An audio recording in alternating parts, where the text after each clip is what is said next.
di Kabupaten Monian Empire, hiduplah Sylvana. Ya, sebut saja dia ini Sylvie.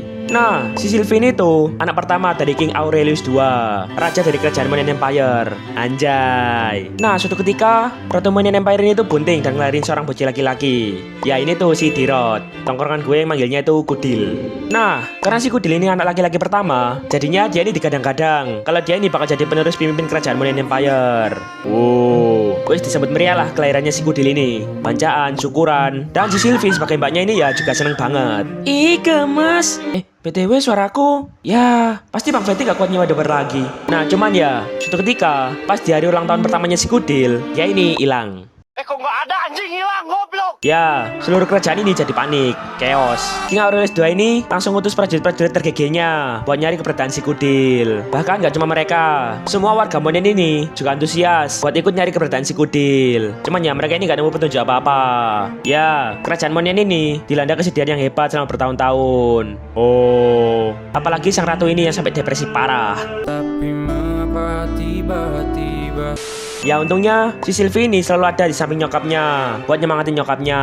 Mak udah mak, login mak, lu Hyper Rafaela deh. Dan bertahun-tahun pun berlalu, si Sylvie ini udah gede. Nah cuman ya, meski dia ini udah gede, tapi luka kehilangan dedeknya ini masih bekas di hati sama pikirannya. Jadinya ya, buat ngelepas kesedihannya, dia ini kayak nyibukin diri gitu, ngabisin waktunya buat ngelakuin tugas-tugas kerjaan Monian. Entah bagi-bagi bansos, ikut rapat paripurna, mikir utang kerajaan, gorden kerajaan, wes sembarang kalir lah. Tapi ya kenyataannya, sesibuk-sibuknya si Sylvie ini, hal itu nggak bisa ngebikin dia ini ngelupain dedeknya. Ya malah nambah-nambahin beban pikirannya. Dan akhirnya sebagai jalan terakhir, si Sylvie ini nekat ngebuang titelnya sebagai seorang putri kerajaan dan join ke Imperial Knight, pasukan kerajaannya Monian. Ya dia ini ngerasa kalau ini jalan satu-satunya buat ngenahan rasa sakit kehilangannya. Nah di sana si Sylvie ini berlatih lebih keras dibandingin sama anggota lainnya. Pas yang lain ini latihan, dia ini latihan. Pas yang lain ini ngopi, dia latihan. Pas yang lain ini push rank, aku pengen mythic, tapi aku juga ingin kuat. Ya, dia ini tetap latihan. Dan karena perjuangannya yang keras, dia ini pun jadi kesatria wanita tergege dibandingin kesatria lainnya. Jadi top lokal. Anjay. Nah, tapi meski dia ini udah jadi kesatria paling gege, si Babang Tigril, leader dari Imperial Knight ini masih kayak, aduh, gimana ya? Kamu gege sih. Tapi gimana ya? Kamu cantik sih. Gimana ya? Aduh, itu loh. Aduh, waduh. Anjir bejir sefek coek. Ya dia ini kayak agak-agak ragu gitu. Ya soalnya ya, meski si Sylvie udah jadi kesatria tergege, gimana pun juga dia ini masih seorang bangsawan dan satu-satunya penerus kerajaan Monian. Jadinya si Babang Tigril ini takut gitu kalau si Sylvie ini bakal kenapa-napa kalau semisal dia ini ikut perang gitu. Perhatian. Sampai suatu ketika tiba-tiba kerajaan Monian ini diserang sama kerajaan Abyss.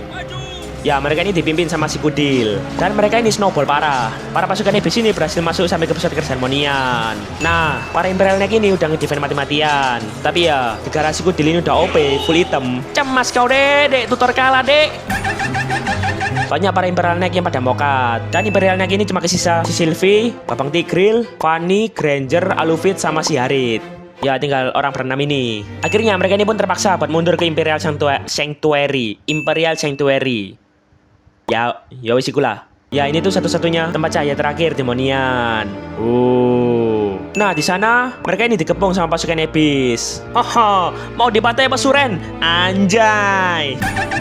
Nah selagi para Imperial Knight yang kesisa ini ngedefend pasukan Abyss, si Sylvie ini pergi ke altar buat minta pertolongan ke Lord of Light. Tolong buff kami Mas Muntun. Dan seketika tiba-tiba muncul cahaya dari langit. Nah, para Imperial Knight ini tiba-tiba berubah jadi pakai skin Lightborn. Anjay. Kecuali si Sylvie, dia cuma pakai skin biasa.